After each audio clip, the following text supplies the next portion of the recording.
to Dr. John Kahler, who is a general pediatrician and founder of MedGlobal. He joins me live from Illinois in Chicago. Welcome to the program. Dr. John, you were deployed to Gaza in January and March. I understand you also then turned away at the Rafah Gate in May when Israel's army took control of the border. Just tell us about your experience there and what you saw with regards to the humanitarian situation in Gaza. Well, when I went into Gaza, we went in twice. I went in as one of the senior executives from my organization, and when I went in, we established three things: a primary healthcare center where we were seeing between five and this is into Rafah, primary healthcare center where we were seeing 500 to 700 patients a day, medical access points at various shelters, which are small clinics, and we were seeing another couple of thousand patients a day there.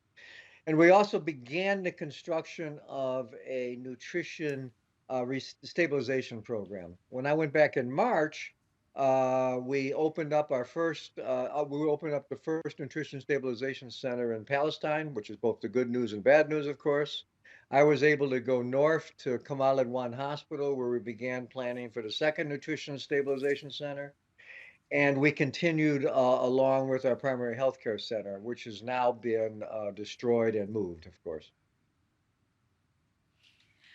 And Dr. John, when you hear now about Gaza's polio mass vaccination program, what goes through your mind? It started in Khan Yunis, but what are the challenges you're concerned about?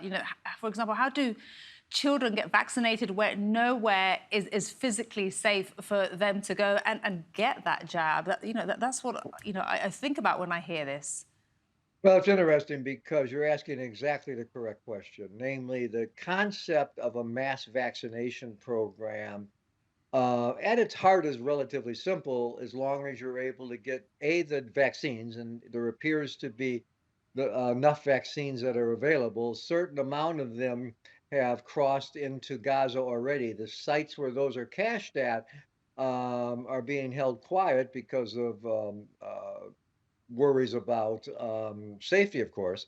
The second thing is the personnel to distribute the vaccine, and there are plenty of healthcare workers that are displaced in Gaza who will be the center focus of this operation. But the third, that's the most important, and anytime this is happening in a conflict zone, is safety for both the client, for both the patients, as well as for both the healthcare workers that are going to be delivering the vaccine. And I personally don't have any idea how they're going to do this without a ceasefire.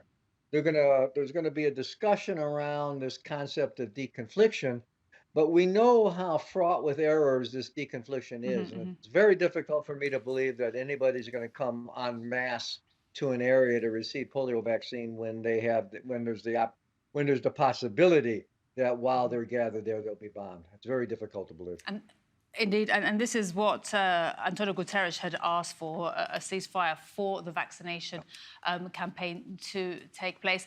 Dr. John, will you be returning to Gaza at all? Is that possible? And what are your concerns as Israel's war on Gaza approaches a year? It's unbelievable. We are nearly at that very sad and grim milestone, October the 7th.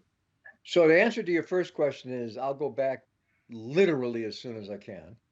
The second, I mean, this is a function. This will be my life's course now. I mean, this is never going to be anything that actually solves itself during my lifetime. There has been complete destruction of the society there. So this will be a rebuilding of historical um, uh, height of historical amounts. Second thing is what goes through my mind is I have 12 grandchildren. And I wake up at night concerned the thought that this could happen to any of my children or grandchildren, and in point of fact, it can. Meaning those millions of people that were displaced from the north to the south, they're us. They're reporters. They're news people. They're public health people. These are us, and we should think about it that way. And then the third thing is that there's no place for these folks to go. I mean, their backs are literally against the wall. There's been no uh, there's been no accepted discussion on how in the region these folks are going to be able to leave because they're afraid to leave, both because of fears of movement as well as fears of once they've left, they'll never be able to come back. So this is a catastrophe of biblical import.